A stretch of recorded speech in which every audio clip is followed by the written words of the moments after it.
Je reçois ce matin le docteur Frédéric Salman. Bonjour et bienvenue. Bonjour. Ravi de faire votre connaissance. Vous êtes docteur en cardiologie et en nutrition, spécialiste de l'hygiène alimentaire.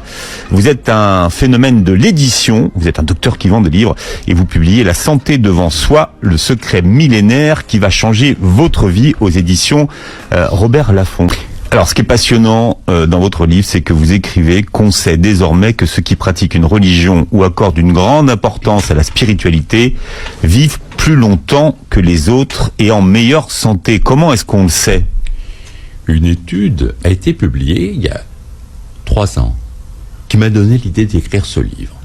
Je découvre que les gens qui croient dans une religion vivent 7 ans de plus que les autres. Et là, je peux vous dire que j'en reviens pas. J'essaie de comprendre.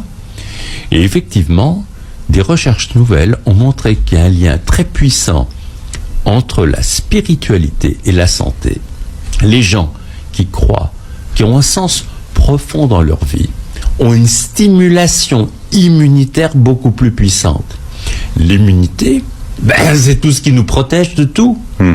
C'est notre garde du corps. Eh bien, c'est plus puissant quand vous avez une croyance. Et alors, ça m'intrigue. Je décide d'écouter de comprendre les textes sacrés. Et on a découvert que la prière active des zones du cerveau au niveau de la relaxation, au niveau du bien-être, de la sérénité. Autrement dit, c'est aussi un anti-stress formidable. Et en plus, on leur a fait des prises de sang en même temps. Et on a vu qu'ils sécrétaient des hormones protectrices, des hormones du bonheur, de la détente, de la relaxation. Et qu'en même temps, ça stimule le système immunitaire. Autrement dit, la prière était quelque chose qui fait un bien immense, qui permet aux sujets de retrouver leur socle et surtout, essentiel, de donner un sens à leur vie. Donc, on a évalué les effets positifs de la prière sur la santé. Oui. Ça, c'est validé. Ah, c'est validé et c'est formidable. Qu'est-ce que vous avez appris, vous, en tant que praticien, en vous intéressant à la prière ? J'ai appris, vous savez, une chose essentielle. C'est que quand quelqu'un tombe malade, il ne faut pas regarder seulement la maladie, il faut regarder le sujet dans son ensemble et ne pas séparer le spirituel du physique. Quelque part, vous savez, quand les gens ont un gros décalage entre ce qu'ils sont en profondeur et leur vie, dans ce décalage va s'installer la maladie. Pourquoi il y a une maladie ? Pourquoi elle démarre ? Et une compréhension extrêmement forte dans la spiritualité, c'est-à-dire que quand les gens sont raccords, ils vont beaucoup, beaucoup mieux. Ils ont une forme d'énergie et de lumière intérieure qui les protège. Donc, vous savez, l'individu a besoin aussi de se relier à ce qu'il est en profondeur pour justement aller vers ce qui est essentiel. Et ce qui est formidable, c'est que à un moment donné, ça va être justement cette énergie qui va le protéger. Mais il faut être en mouvement physique, spirituel et intellectuel. Crains l'Éternel et détourne-toi du mal. Ce sera la santé pour tes muscles et un rafraîchissement pour tes os.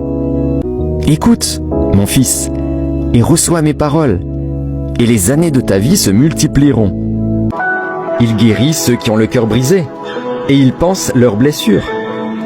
Il compte le nombre des étoiles, il leur donne à toutes des noms. Notre Seigneur est grand, puissant par sa force, son intelligence n'a point de limite. L'Éternel soutient les malheureux. Ne savez-vous pas que votre corps est le temple du Saint-Esprit qui est en vous, que vous avez reçu de Dieu, et que vous ne vous appartenez point à vous-même, car vous avez été rachetés à un grand prix. Glorifiez donc Dieu dans votre corps et dans votre esprit, qui appartiennent à Dieu.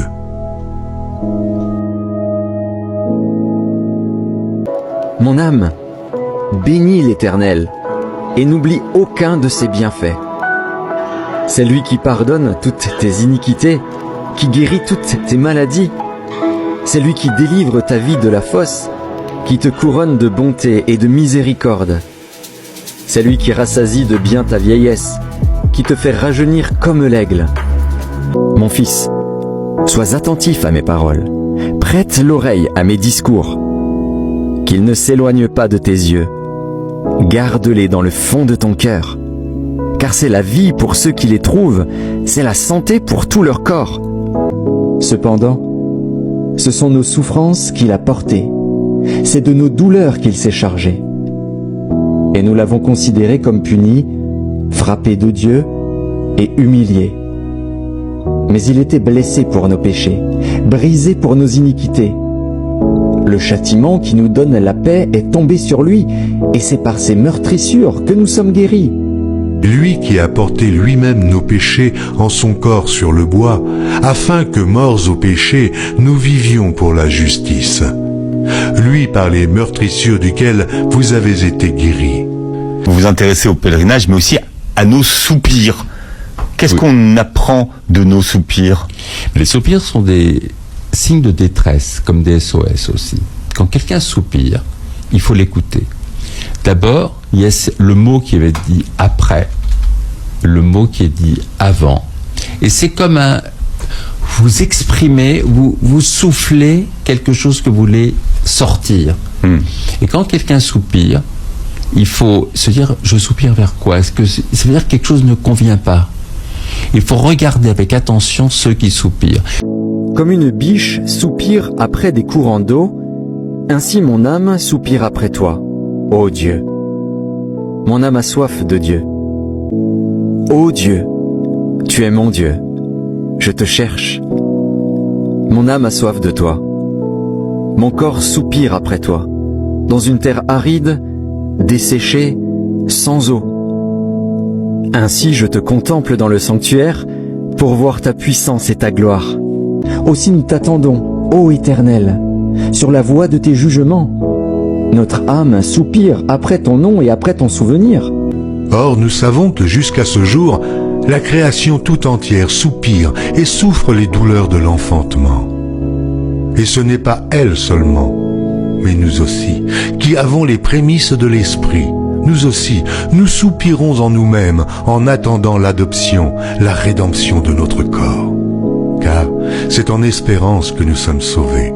Or, l'espérance qu'on voit n'est plus espérance. Ce qu'on voit, peut-on l'espérer encore? Mais si nous espérons ce que nous ne voyons pas, nous l'attendons avec persévérance. De même aussi l'Esprit nous aide dans notre faiblesse, car nous ne savons pas ce qu'il nous convient de demander dans nos prières. Mais l'Esprit lui-même intercède par des soupirs inexprimables.